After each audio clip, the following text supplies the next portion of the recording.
Welcome! In front of me I have Xplora X5 Play, and I'm gonna show you how to change the screen timeout duration on this watch. Basically, how quickly the screen turns off after we stop using our watch.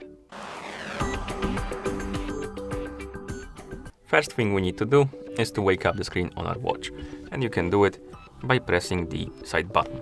After you wake up the screen, you can swipe left on the screen to open the menu. Then keep swiping left on the screen to scroll through the list of options and find the settings icon. And once you find it, tap on the settings icon. In settings, find the option called display settings and tap on it. Here, scroll down, find the option automatic screen time, tap on it. And here we have the list of durations, as you can see.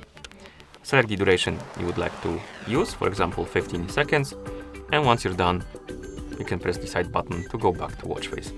And now my screen should turn off automatically after 15 seconds of an activity. So we can wait for a couple more seconds, and it should turn off right about now, like this.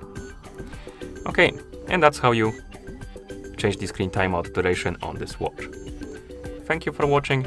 If you found this video helpful, please consider subscribing to our channel and leaving a like on the video.